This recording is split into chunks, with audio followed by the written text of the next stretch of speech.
Welcome, Vault Dwellers. My name is Nacho Bidness. Welcome to part 2 of the series here at Somerville Place. If you're interested in inspirations and backstory, that was in part 1. The short version of it is that the farmer and the kids here invited some swamp folk from further south to come and live with them for mutual defense, and it turned out that things didn't work out for them so good. Those swamp folk were barely better than raiders. I think today I would like to take a look at the main house, the one that is here when you first take over the settlement. I've taken the time to repair this place. In my head, at least, the farmer has boarded up the windows outside the house because he does not like the way that some of these swamp folk are looking at his very young daughter. I've gone and screened in the porch here with some wire mesh fence, kind of like the way that turned out. And inside the main part of the building here, I don't normally mess with floor textures, but if you don't do something in here, all the furniture will sink through the floor, so I've given it a nice linoleum floor in the kitchen and some muddy carpet in the living area.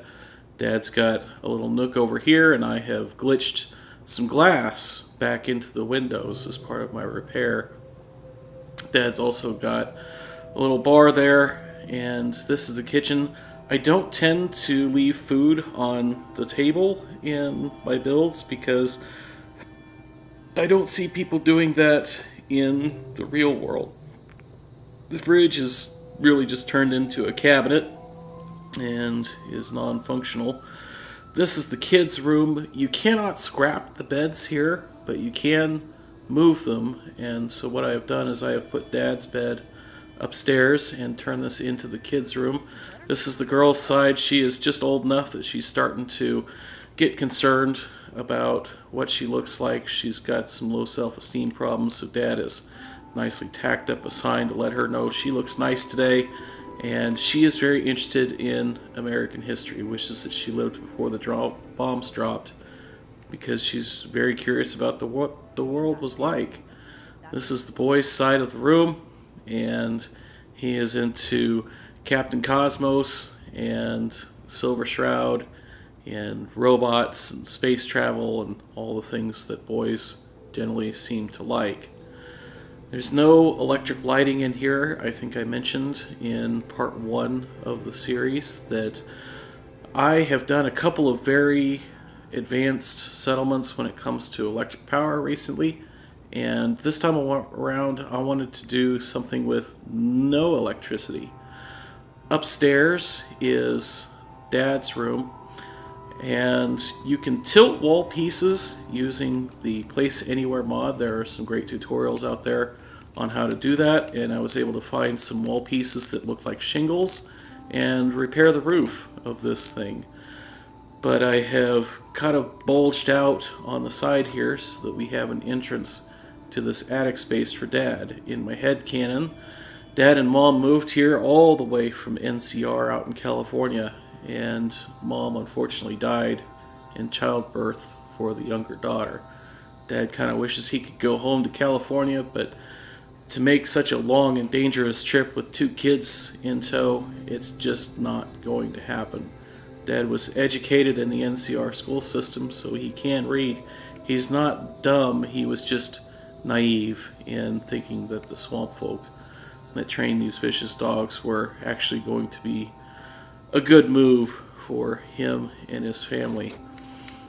I also mentioned in part 1 that there are slaves here. We haven't seen any of them yet, but we will in a future part. This is where one of the slaves lives, just up here in this little lean-to over part of what's left of the house. Slave literally has nothing but a sleeping bag. I think my favorite part of what I've done here is the garage. In fact, this might be one of my favorite parts of the whole settlement because it kind of looks like it belongs with the rest of the house, or at least it does to me. I've put a driveway out here and a basketball hoop, and think that those are pre-war, and the family here really has no idea what those are for. Once we open up the garage door, inside we find a tractor that Dad is repairing, supposedly, but like a lot of project cars, it's ended up just sitting here, and Dad keeps saying he's going to work on it. He never really does, and it's really turned into more of a shelf than anything else.